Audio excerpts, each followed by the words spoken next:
Hey everyone, Deconstruction here, and today we're going to be doing some more stuff with the electrical age mod. Now, last time I went over going downstairs and pretty much rearranging the whole sub-basement of my base and reworking the whole layout of everything. But you know what, I'm still not completely satisfied with the way things are working out. So I just need to go from the 50 volt system that I have now and convert everything over to the 200 volt system. And to do that, I am going to need to make a whole bunch of new machines. Now thankfully, because I have the deconstruction table here, I'm going to be able to take apart those old machines and reuse their components for other projects and other parts. But to start off with, I need to make a lot of little parts to make the big tools. Alright, so Electrical Age comes with this nice in-game wiki. The default to open it up is the X button. And everything in the 200 volt range needs these guys, the advanced electric motor and the advanced magnet. Now, the magnet you need to make with these motors. And to make the magnets, you have to take this alloy that you make in the game, and it takes two of them to make one magnet. To make the alloy, you have to take iron, coal dust, and tungsten, and run them through the macerator, and they'll get you the dust that you need to make all the different parts. Now, I've already gone ahead and thrown a lot of this stuff into the macerator to get everything going here. I've got some plates made already. I've got about 5 magnets made already. But it takes so much material to do all of these parts. Oh my gosh. These things are drawing so much power. The lights are dimming. I just have to let everything run through here. Oh no. 32.9 volts. Okay. I'm going to let this machine finish running on its own and then get back to you guys. Okay, so the macerator has finished grinding up everything. I kind of made a little too much coal dust. I forgot that it will take one piece of coal and make 2 coal dust from it, so I got a little more than I need for that. So I'm going to go over here to the Better Storage Crafting Station. Thought I had a better name than that. And just go ahead and load up everything into its inventory here. Get the copy machine up and running.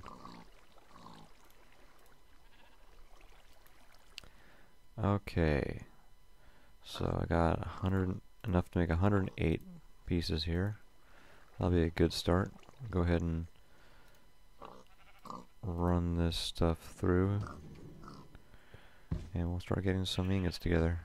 And it takes 4 of these alloy ingots to make one of these plates, and since every machine block takes 4 of these plates, and I'm making a total of 32 machines that need these, well, that's quite a bit of stuff I need to make. So, okay, so I've let these run by themselves for a little while, and we're gonna start putting together some of this stuff here.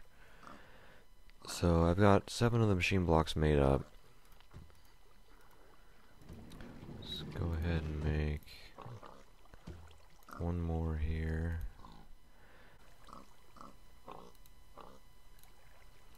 Alright, so I got enough to make 16. That's a good start. So next we need to start off with power here. Machine block. Okay, I don't have any of the thermal cable on me. I need to grab some. Alright. And that will get me all 8 of these guys. Now, I need to make the heat dissipator, and for that I need I'm going to have to rip out the old ones and start upgrading them as I go. Yeah. This is going to be fun to do because I'm going to have to you know, I'm going to need some more transformers. Because I'm going to have to bump up the output of those water turbines to the 200 volts right as it leaves those banks. Oh boy, this is getting complicated real quick here. Alright, I'm gonna take out the back row of stuff because that's the least useful to me right now. These back rows here. Okay.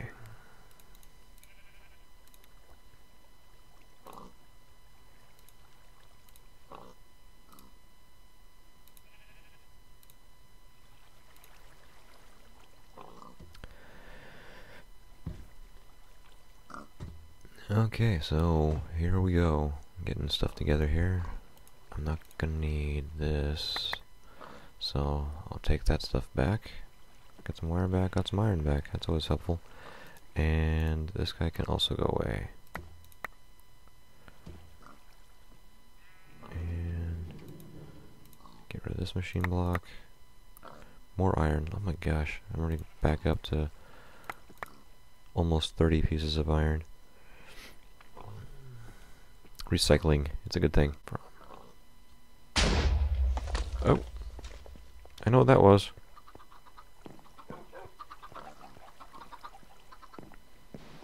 Yep.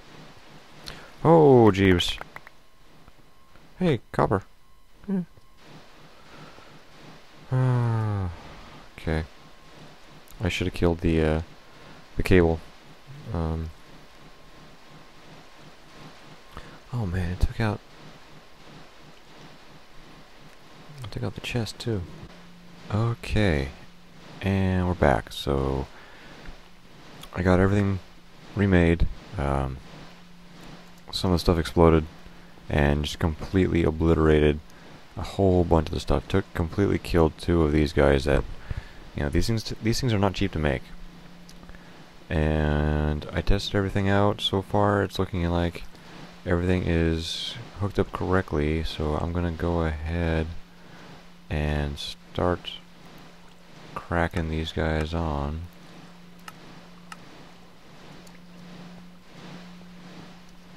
Now, keep in mind, I don't have any armor on me right now, which I kinda think I should have some on me.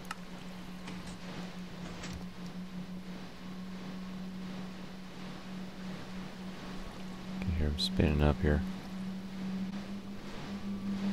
So everything is slowly building up power, which is good. So I'm just gonna let this thing run, and hopefully nothing else will explode. But I'm going from green to blue on everything now.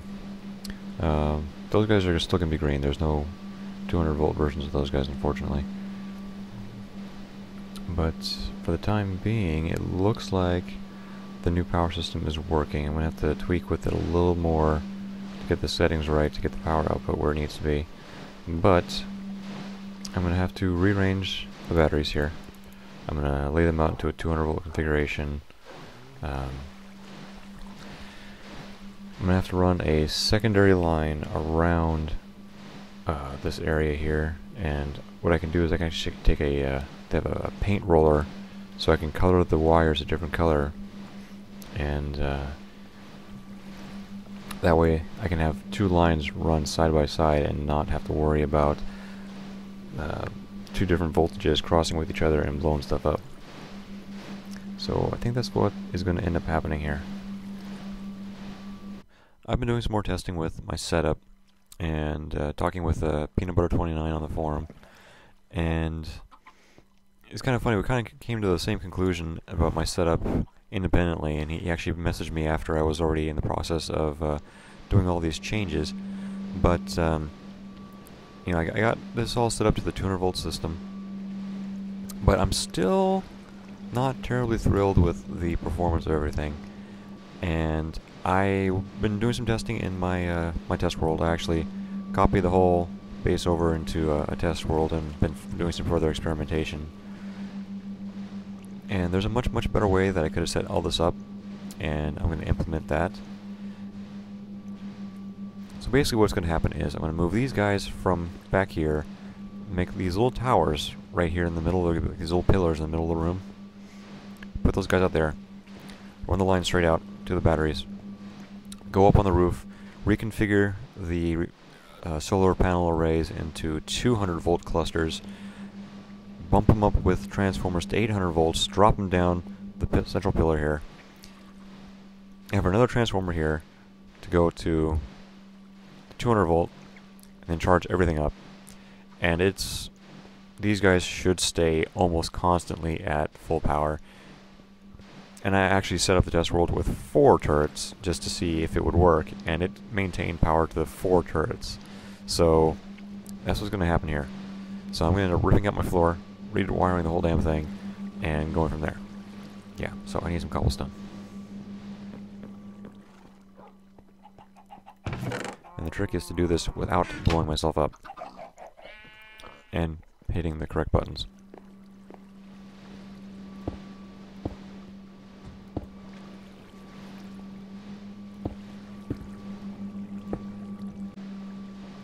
Okay, and I've done the bulk of the work downstairs. As you can see, the wires are laid out much neater. There's no need for different colors now. So I've got a straight line going from the heat furnaces straight to the batteries now on both sides. I've got 2 leads going. I got transformers on opposite sides here. And so they're taking the 200 volts and downstepping it to 50 volts for the light systems. And I got these pillars set up now with the wireless lamp power supplies hooked up there. And then I've also got a little bit extra power coming in from the water turbines. And so next, I'm going to fill in the floor here, get all this stuff hidden away, and get the line from the roof run down, and get the solar panels re-established into this whole network. Now, I had a few mishaps along the way.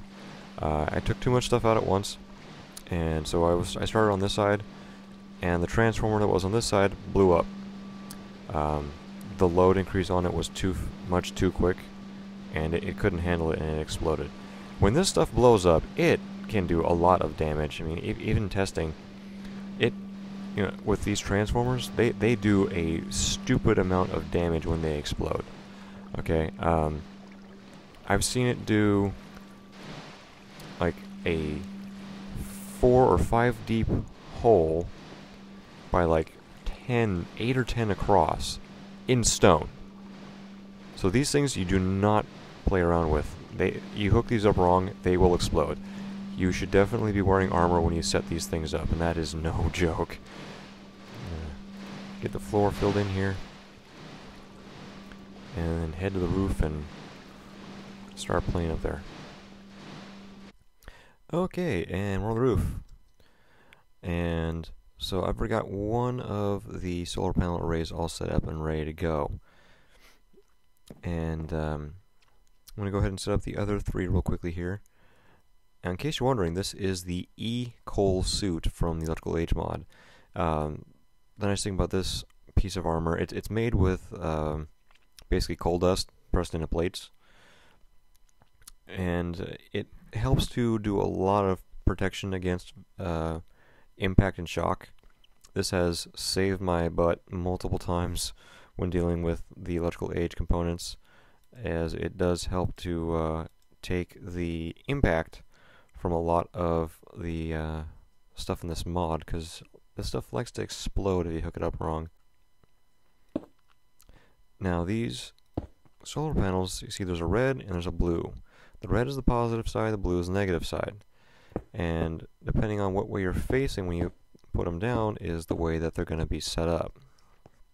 So you have to be sure that you are facing the right way when you put these things down. Otherwise you can hook them up backwards, and at worst it just won't work. Or excuse me, at best it just won't work. At worst it will explode. And yeah, these take a lot of iron to make. They also take silicon plates, which is made from sand. And it's just, you know, stuff exploding in your face is never a good thing. So I'm going to go ahead and I'm going to get these all set up and go from there. Alright, so I'm getting these all set up here. Now these are a lot like the solar panels themselves. So the way you're facing is also going to dictate which way they end up facing when you're done. So even though it's not like anything crucial or anything, you know, there's a color coding so that when you go into the interface, you can make sure you put the right stuff in where it needs to go. You hook these up backwards, you hook these up wrong, and they will explode. And they'll explode good in your face. Okay. Now, I find it very interesting that it's nighttime, yet I'm still getting full power out of this system. So there's a little bit of a glitch going on here. I'll have to make a post on the forum about that. But other than that, this is all up and running. We need some more wire though. Alright, so I'm gonna get this all up and running and finish up and then get back to you guys here. Okay, and I'm all done. So I've got all of my solar panels all set up and the transformers all set up. I even went ahead and I repositioned my my little weather station tower here over slightly. Now what that does for me, one of the things with the electrical age stuff, you can cover the wires up, but rain still comes through it when you do that. So me doing this, it blocks the rain from falling down in through the whole area. I mean, it was all a filled-in shaft, but I still get the sound, and sometimes the graphics will still glitch through a little bit. So this blocks it all off, and it just makes it look like a nice, neat little, weather station tower on the roof of the building, which works out fairly well. Now, the way this is set up now remember me saying that before, the higher voltage numbers, you still have power loss, but because you're dealing with a higher number, you still lose a couple of volts, but it's not a dramatic loss because of the step up and then the step back down. So I'm getting, a substantial amount of voltage up here. This is bumping it up to 800 volts. That then runs down through the cabling, and I just have this to help distribute the load around through the roof here. And then it goes down the whole central pillar down into the basement with all the batteries and everything. Now, why am I using so much power when it appeared as though the stone heat furnaces by themselves were generating enough power? Well, I have some plans for the future here that are going to require a lot of power. Now, this little patch of water off to the side of my base here, you can see there's a slime there. Slimes are always spawning in there and getting stuck in there. So I want to set up a turret over there, in addition to the ones in the front of the base, in the entry walkway here. So I'm going to set up a couple of turrets out there. I'm going to set up a turret out there, and just stop getting those stupid slimes from getting stuck out there and making that terrible sound that they make, because it's annoying. It's very annoying. So in addition to that, I'm also going to be setting up the auto miner that is available with the electrical age mod, and that's going to also take a lot of power. So once I get those few things all set up, I will probably be running short on power once again. And until then, this should work just fine for my needs. And we will then take the next step from there. So, till next time, have fun, guys.